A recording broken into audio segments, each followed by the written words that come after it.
మందికి 25,000 చొప్పున గౌరవ పెన్షన్ ఇవ్వాలని నిర్ణయించారు. ఎక్కడైనా ఇంతవరకు దానిపైన ఏమైనా సమీక్ష జరిగిందా అని చెప్పి నేను ప్రశ్నిస్తా ఉన్నా. వచ్చిన ఏడాదిలోనే కాంగ్రెస్ పార్టీ మేము అధికారంలోకి వచ్చిన వెంబడే 2 లక్షల ఉద్యోగాలు భర్తీ చేస్తామన్నారు.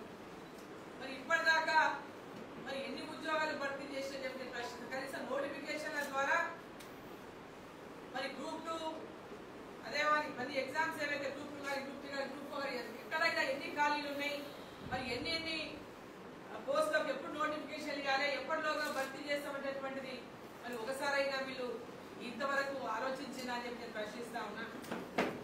ఈరోజు గ్రూప్ 2 వాళ్ళ ఉద్యోగాల సంఖ్య కూడా పెంచాల్సినటువంటి అవసరం ఉన్నది. దాని విషయంలో కూడా ప్రభుత్వం ఆలోచన చేయాల్సినటువంటి అవసరం ఉంది.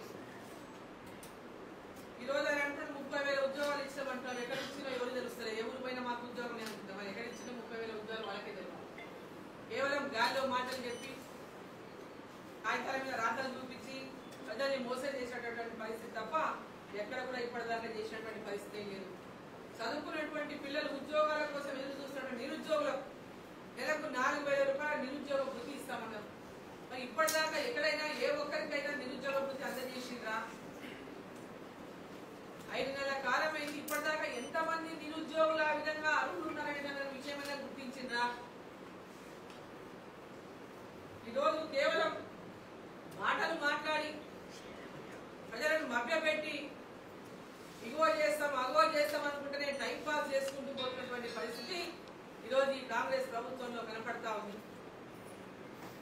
అవగాహన రాహిత్యమే కానివ్వండి, పరిపాలన రాహిత్యమే కానివ్వండి, అనుభవం లేమి కానివ్వండి, ఇవన్నీ చాలా స్పష్టంగా ఇప్పుడున్నటువంటి ప్రభుత్వంలో మనం చూస్తా ఉన్నాం. ఈరోజు ఈ ఓటును ఈ యొక్క పట్టభద్రుల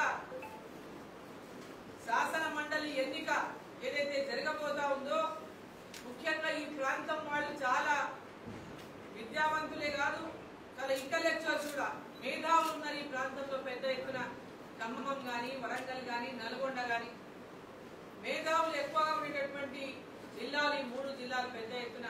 మరి ఇటువంటి ఈ జిల్లాలో విద్యావంతులందరూ కూడా గమనించాల్సినటువంటి అవసరం ఉంది. మీరు ఆలోచించి ఓటు వేయవలసినటువంటి అవసరం ఉంది. మంచి నాయకుడిని ఎన్నుకోవాల్సినటువంటి అవసరం ఉంది. ప్రజల కోసం పనిచేసేటటువంటి వాళ్ళని గుర్తించాల్సినటువంటి అవసరం ఉంది. ప్రజల కోసం పనిచేసే పార్టీని గుర్తించాల్సినటువంటి అవసరం ఉంది. మరి ఇవన్నీ చూసుకున్నా ఎక్కడ చూసుకున్నా దాంట్లో 100కి 100% ఎవరు ఫిట్ అవుతారు అంటే భారతీయ జనతా పార్టీ అభ్యర్థి ముద్దుల ప్రేమేందర్ రెడ్డి గారు ఈ యొక్క శాసన మండలి పట్టభద్రుల ఎన్నికకు 100కి 100% అర్హుడిగా మరి ఈరోజు ప్రజల ఉన్నటువంటి విద్యావంతులందరూ కూడా గుర్తించి వారిని ఆశీర్వదించాలని చెప్పి ఈ సందర్భంగా నేను కోరుతా ఉన్నా.